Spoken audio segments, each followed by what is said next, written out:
I just think this is a year where they got to put up or shut up. They're going to put all their chips on the table. The defense is always playing at a high level. Got a lot of respect for my guy, Justin Matabike.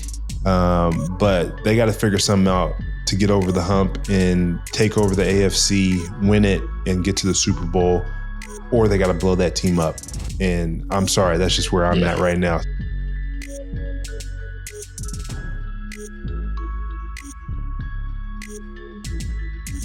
No Free Lunch is presented by T. Rowe Price. The information provided on this podcast is for informational purposes only and should not be considered financial or legal advice. Always consult with a qualified financial and or legal professionals before making any legal or financial decisions or investments. I'm Ndamukong Suh, and welcome to No Free Lunch, where we talk to experts and athletes about how the most successful people in sports manage their money and grow their wealth. The NFL season officially kicks off today, so I wanted to take the time to share some things that are on my mind as the 2025 and 2026 season get underway.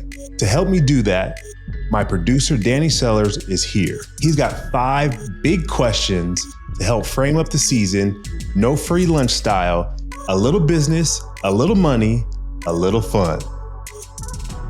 Danny, welcome back, boss. Thanks for having me, sir. Appreciate you. I'm excited. Football season's back. Finally, my weekends are booked, and I don't know about busy, but they're at least booked from Saturday to Monday these days. What's your college team? Typical?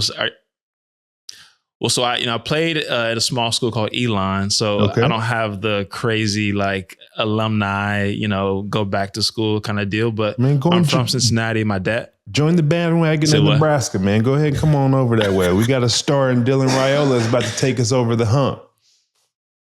Maybe so. Funny enough, Big 12. I'm a Cincinnati kid, so my dad went to Cincinnati. Okay. My mom went to Cincinnati. My grandmother went to Cincinnati, so I'm a Bearcat, if anything. I like it. Yeah. I don't know how many Bearcat championships there are out there, but hey, man, I like the loyalty. I was going to be a Bearcat, but my 40 was way too slow. Okay, we can work on that. We still got some time. You got an extra year, your 5th year of eligibility left. Yeah, I actually do. All these COVID years, man. You probably got 3 with COVID. Right, exactly. First topic we have today is the salary cap in the NFL. It's risen about 23 million or so from last year. Last year was at about 255 million, and this season it's at about 279 million. I'm curious, is that a significant amount, increase as far as year to year? Is that mean more for certain kind of positions get more money? What are your thoughts there? Yeah. So, when it comes to salary cap, it is the amount of money that each team gets to spend at the end of the day for that particular year. And there's so many different nuances that go in and around it. And there's ways you can be over the cap, but you have to be under the cap at a certain part of the year. But before you get to March 1st, is usually the opening league year time frame, within a week or two, you have to be underneath the cap. And so there's so many different things that happen throughout the season, from trades, which you see Philly do all the time, movements from other organizations, whether it's from your draft picks. Some teams have 7 draft picks. Some teams have 12 draft picks based on trades and different things that have happened out throughout the season. So at the end of the day, every team has to be underneath that salary cap or right on it from a payment perspective to their athletes. But throughout the year, you can balloon it up and balloon it down. And within the CBA, there are certain percentages. And if I think it's 85 or 90% of the cap has to be met and spent each year, no matter what. So some teams will just say, hey, we have a star player. We're going to pay him crazy amount of money, and we're going to thin it out for the rest of our organization. And usually I would say every team's obviously different, but probably the top 20 guys are getting the bulk of the money, and then everybody else is on league minimum contracts. Or let's just, I'd probably say the top 20, because that's usually about all your starters, top 22, top 25 from that perspective. But yeah, the salary cap is real, and it's not really you got the NBA, they have a salary cap, but they also have a luxury tax. We don't have that luxury tax. AKA that luxury tax is if you go over the cap, then you can do it, but we're going to tax you now double and whatnot. And so NFL doesn't have that. I'm curious. I'm a Cincinnati guy, like I mentioned. why are some teams so hesitant to pay players? Like, is it a cap thing? Is it a personal like leadership thing where ownerships are just stingy? Like, from your perspective as a player, is there like a rhyme or reason, you think? I think every ownership group is different. Every GM is different. And it is truthfully mind-boggling to me sometimes when you look at certain guys. And I really can only speak for myself. But when I look at like Micah Parsons and you even look at, let's say Saquon Barkley, he's with the Giants. Right. Like, why in the world would you, one, let him be a free agent? Two, you had no control, and he ended up being in the same division as you. Crazy. And they paid him handsomely so, which is very deserving. He is an ultimate game changer. I would say outside of Adrian Peterson, he is the next best running back in the recent decades to be a game changer once the ball is in his hands. And you don't pay him as a Giants and you don't build around him. Like, that's just mind-boggling. Like, whoever that ownership group is, like, it's clearly not my guy Strahan who was trying to be a part of that ownership group, because there's no way in his right mind he would have let that guy go. So for me, it just doesn't make sense. And I think when you talk about Micah Parsons and everybody's seeing all these things that are happening in and around Jerry Jones and the Cowboys, I think Jerry is set in his ways. And if I'm not mistaken, he's 70, 80 years old. Like, it's going to be his way or the highway. And he's proven to have success in winning championships throughout his tenure of owning that team. But I also think he's gotten in his way a lot of the times. And he also doesn't want to pay certain people if he doesn't value them. But if you put all that aside, Micah Parsons is a rare talent and should be paid. I'm always also curious how that feels on a player's perspective, like in the locker room. You know, one of your best players and he's around, but he's not really around. And, you know, some of the leadership things that he may or may not be able to do because he's like in beef with the organization, how that affects the team. Yeah, for sure. You know, and again, I can only speak for myself, but when I'm sitting there, I'm in Detroit and I'm in my last year and I feel disrespected, it's middle fingers to everybody in the front office and not the coaches, because they want me and they're telling me that. Jim Caldwell's like, man, if it was my money, I'd give it to you, like, in a heartbeat. Here's back up the Brinks truck. Let's go. So then we can go worry about football. But again, it's middle fingers to everybody who has the decision-making power, because it is a business. And if you don't value what I've done and proven to you over the last 4 or 5 years in my first contract, that was pretty much, especially in their new CBA, was locked in. There was no negotiating of what his deal was. It was turn and burn, first round pick, second, whatever pick you are, you're getting a percentage above what it was previous year. You're moving on. This is his opportunity to, again, not saying it's not life-changing money with what he got on a rookie deal, but it's really life-changing money going into a second deal. So next question I have, CBA.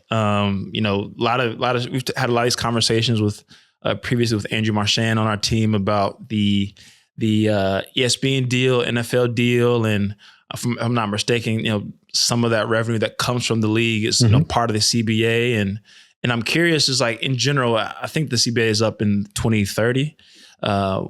What should players be looking for in that next negotiation? What are some things that maybe we're not thinking about in totality that, like, be mindful of this coming up to really make sure they can kind of secure longevity? Yeah, when you look at this ESPN deal, as you mentioned, we talked to Andrew Marchand earlier on, and as you're thinking and seeing these deals transpire, they have a direct correlation into the CBA, especially from a revenue perspective. And those revenues help set the market for what the salary cap will be in the future years. So if you go back and look at 2020, when I won a championship with Tampa Bay, that year, because of the pandemic and because of certain things, revenue went in reverse. So our salary cap in decades went down versus up. A lot of the time you're seeing is up and to the right most of the time. And so that was a very interesting year, and it affected salaries that were paid to players. And some guys, let's say you had in concept perspective, you had 53 players that you're paying, even though it's more than that because you have practice squad and other folks of that nature that go against salary cap.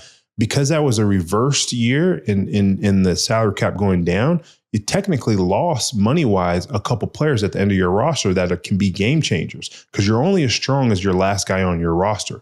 And really a 46-man roster when it's going to game time. And so you look at these deals and you hope that the league from the NFL as well as the NFLPA are working together to create the biggest and largest deals and continue to grow that pot of money that is collectively spread across and paid for both sides, not only for the owners, but also and more importantly for the players.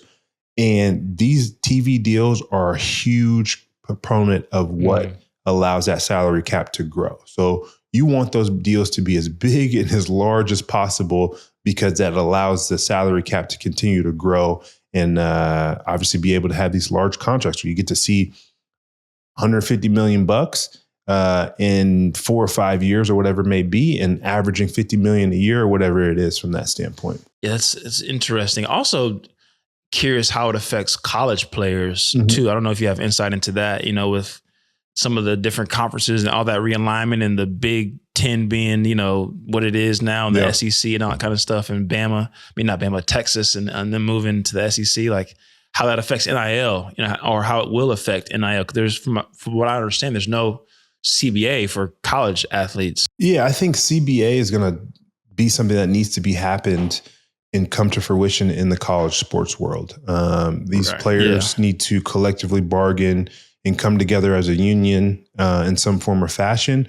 Who knows if that's going to be the case sooner than later or when that time frame is. But to your point of saying the SEC, the Big Ten, for example, those are probably the two biggest and most powerful conferences with the most important teams that have name, image, and likeness recognition. So they're going to get the biggest dollars. They're going to get the biggest TV deals.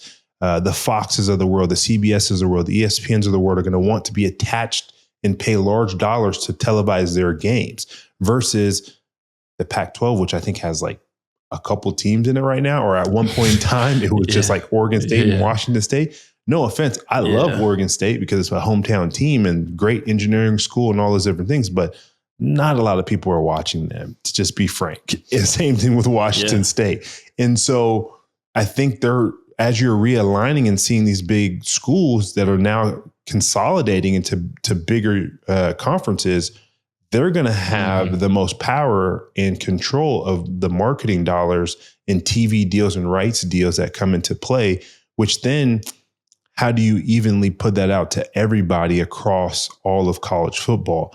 And there's Division I, AA, like NAIA, like there's so many different levels, Division III, like Division II. So like, how do you manage between all those different things? It's going to be very, very interesting how it all comes together. And I'm curious to be a part of those conversations and see how it works, especially from a Nebraska perspective. I think at some point in time, you may have to look at Nebraska football, for example, as its own NFL team. And how are they ran and operated outside of the school? That's going to be interesting. Yeah, I mean, they're already bringing in GMs in a lot of these schools. A lot of big time programs have the GMs. And I'm also curious too, just to your point, I played 1AA football and the conference realignment, like we were in the Southern Conference and then we went to the CAA. We had like Delaware and Richmond and all those kind of teams. And we were in North Carolina. And I'm curious, like the added travel, the cost of, if you're, Texas, or maybe not, that's a bad example, but I think, is UCLA in the Big Ten? UCLA is in the Big Ten. Yeah. They just joined this last year. Yep. Yeah. So it's like the added cost to travel those people all over the place. Like, is that offsetting? Like, at what point is it worth it? Is it like a short-term investment for a long-term gain? Like, I would love to see the financials behind that, because that's not cheap traveling all those people across all those games. Yeah, in Hawaii, for that example, they're a 5-hour flight from the West Coast. Let alone, I'm not sure who's all in their conference, but let's just again look at UCLA. They got to go play Nebraska in the middle of the country. They got to go play Illinois and Chicago. Those are not short flights. Those are not hopper flights where they were going up to Oregon State, Oregon, Washington State, playing 2 and 3 schools, Stanford, that's right around the corner from them, or just up the street from them. So those are the difficulties of as you look to join these bigger conferences that you're going to have to diversify and understand how you deal with those traveling pieces, let alone these kids are still in school. Like that is another piece that they have to work. It's not just football. And that's what people forget. I got to still go to school on Monday, Tuesday, Wednesday, Thursday, Friday. And I'm practicing and I got to go play a game on Saturday. Are we leaving on a Thursday to get to an East Coast game? Or are we leaving on a Friday to get to an East Coast game?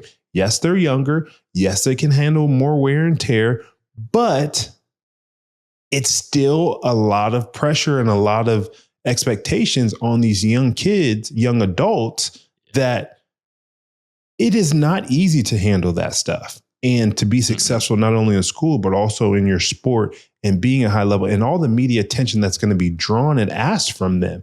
I mean, I think it was something that I didn't even think of as a young kid when I was looking at what school I wanted to go to. But fortunately enough, I was in the Big 12 and I was just up and down, straight up and down the corridor. And we would take a bus to Kansas State. We take a bus to Iowa State. Like those, like 3, 4, 5 teams that were playing are just around the corner from us. Quick flight down to Texas, Oklahoma, and kick the teeth of Iowa State or whoever we're playing at that time, and then get right back home. And I'm in my bed the same day. So like it's not these long flights that you have to deal with now. Yeah, those quick turnarounds are always nice. You might have to have you a Suh travel consultant. I know you're into the. I love traveling, but make sure you got a nice big jet, big boy jet, Boeing 757.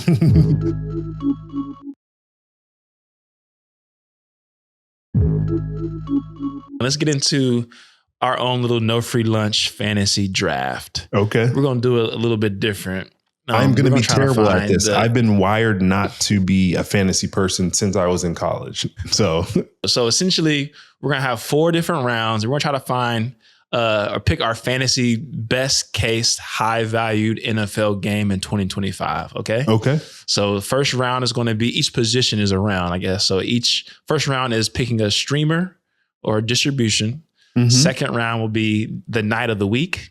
Okay. Third round will be commentator duo. And fourth round will be a matchup. All right. Okay. Yeah. So let's go. Round 1, picking a streamer. The options we have, I'll let you go first. This is your show. The options are Netflix, linear television, ESPN or ESPN, plus, Apple, or Paramount Plus. All right, I'm going to be strategic and I'm going to use my business side of my brain on this one. I'm going to go with ESPN because they just cemented a new deal with the NFL. The owners have 10% of that deal, so they got to be pushing heavy on that one. So I'm going with ESPN. Okay, I have my back end strategy, so I'm gonna go Netflix. Okay. I think Netflix is new in the space. They got Beyonce out last year. Okay. I think they're going to keep putting a lot of money into making that a big event. So I got Netflix. So let me ask you this question. How do you get bigger than Beyonce? And I'm setting you up for failure right now because the beehive is going to be on your butt. Yeah, right. Exactly right. Yeah. There's no such thing in Ndamukong, so it's an impossible question. But you can go Taylor Swift. Oh, you could Lord. go. You in Kansas City, you're going to be in love. Yeah, right. Exactly. You could do a little T Swift. I'm sure that will go crazy. There's a couple. Maybe a Drake redemption. Who knows? That'd be interesting. I mean, I think your only next best bet would be Rihanna. Yeah. Well, yeah. Like, only reason I think, she did the Super Bowl, so I feel like that's the only reason why I was like, we've seen her recently. Okay. That's fair. All right, round 2. What we got? All right, round 2 is night of the week. Okay. So I didn't pick a specific date. I just picked the night of the week. So we got Monday, Thursdays, Sunday afternoon, and Sunday night. And if I'm understanding this question correctly, what is the best week for me to play or to choose? I mean, or day, excuse me. Night of the week? Yes, day of the week. Or day of the week. I'm going to go with Sunday night. I mean, Sunday night was the best to play on. got to watch all the games, especially what was best. Like you'd be East Coast, a 9 a.m. game because they got the London games going on. Then you get the 1 o'clock, and then you really kind of miss the 4 o'clock because you're starting to prep for your night game, or at least I was asleep and then waking up towards the end of it. Sunday night's my pick. I gotta go Monday. I love a good Monday night. Monday Night Football, even as a kid, was my thing. I love Monday Night Football. There's typically not a lot other things going on Monday nights in the fall time. Sunday, I like to have a little fun day. I'm out, I'm outside. I'm in the streets. I'm doing my thing. But Monday had you going wrecked and you was half asleep for Sunday Night Football. Okay, I see you, Danny. Exactly. All right. But yeah, I pick Monday. Okay.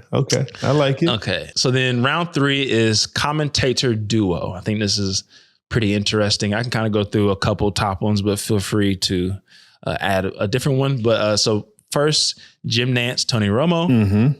Mm-hmm. Then you got Al Michaels and Kurt Herbstreit. You got Joe Buck and Troy Aikman. Yep. You got Kevin Burkhardt and Tom Brady. Mm-hmm.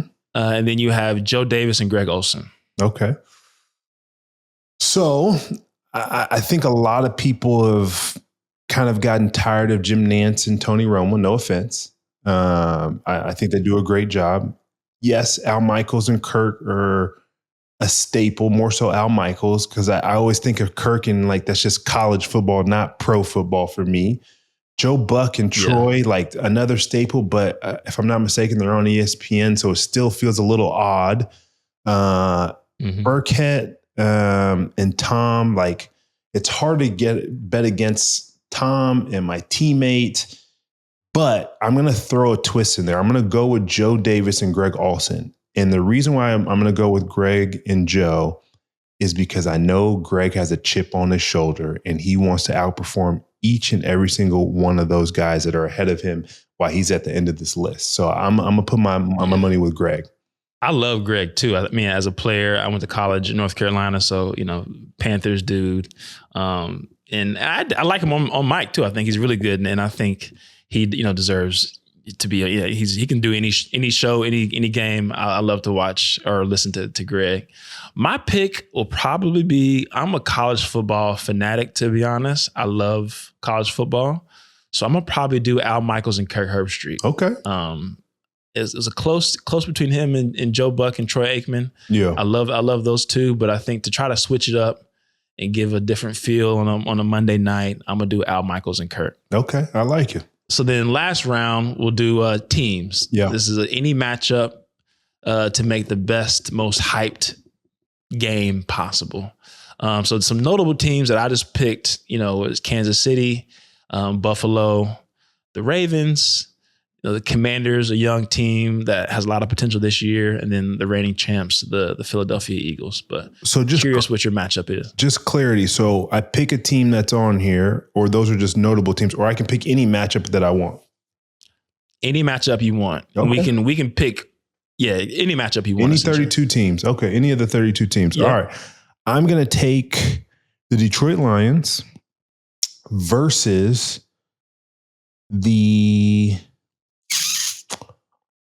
I like the Philadelphia Eagles, and it's in Ford Field on Sunday night. Bang. Ooh. Okay. Bang. Okay. Nice. Give me the why behind it. That's interesting. The why. I think there are two teams. One, everybody's gunning for the Eagles. They just won a championship, but I think they're still prime and cooking there.